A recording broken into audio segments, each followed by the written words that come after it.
I think a lot of people are looking at what's happening to these Democrat-run cities, and they're disgusted. They see what's going on, and they can't believe this is taking place in our country. I can't believe it either.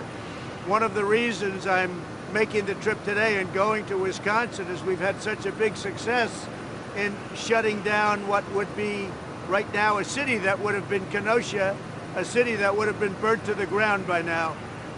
And we're going to really say hello to law enforcement and the National Guard.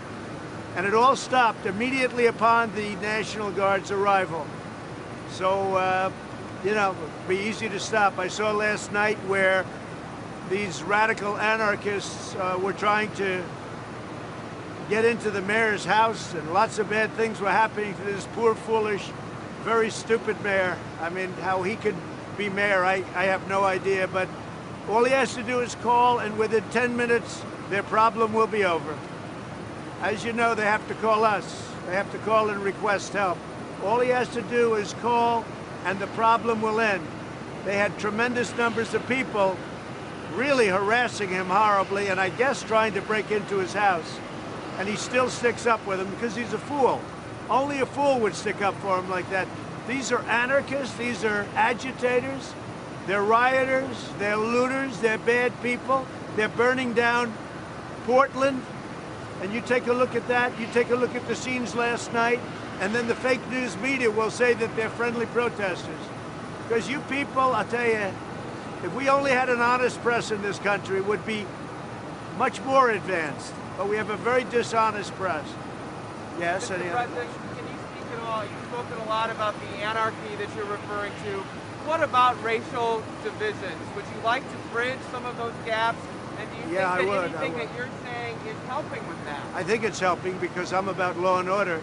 And if you look at the black community, they want the police to help them stop crime. The Hispanic community, they want police.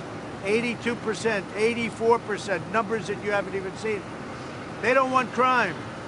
They don't want to be mugged. They don't want to have any problems. And it's just a shame.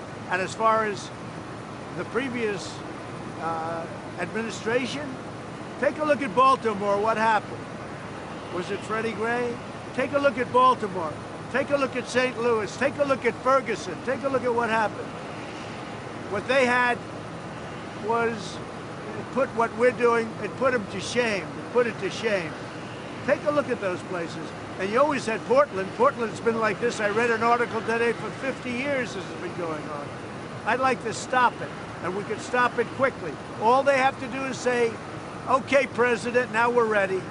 Now we're ready. When I watched that scene last night with all of those really horrible people outside of the mayor's house, I also saw the way they shot the young gentleman in the street. He was targeted. They targeted him. They shot him in the street, and then they were so happy, and he died. You don't mention that. You mentioned somebody sprayed paint at somebody from the other side. They shot a man in the street. They executed a man in the street. A religious man in the street. And you don't mention it. It's not even a story. You talk about other things. The press should be ashamed of themselves. I think the press is actually, the media is what's fueling this, more so than even Biden, because Biden doesn't know he's alive. The press is really fueling this, and they're fueling it horribly, and you're doing a great disservice to your country. Okay, any other questions? I may. I'm also going to be speaking with a pastor who was talking to, as per your question previously, a very well involved and respected man. I look forward to that. I spoke to him yesterday, by the way, pastor of the family, as you know. And I spoke to him yesterday, had a great conversation. I think he's going to be there. But I'm speaking really today, I'm there for law enforcement and for the National Guard because they've done a great job in Kenosha. They put out the flame immediately. As soon as they came in, boom, the flame was gone. Now maybe it'll start up again, in which case they'll put it out very powerfully. Can you give us the latest on TikTok and what percentage you want, if any, of that deal? Well, I told them that they have till September 15th to make a deal. After that, we close it up in this country. And I said that the United States has to be compensated, well compensated, because we are the ones that are making it possible. And so we should be compensated. So the Treasury has to be well compensated. Mr. President, do you have an update on airlines, what your administration wants to do to help airlines? Well, we'll be helping the airlines, yeah. We'll be helping the airlines. You have to help the airlines. Tough business, always is. Airlines are a tough business in good times. And we're about ready to get back to good times. If you look at the numbers this morning, some of the numbers coming out are incredible.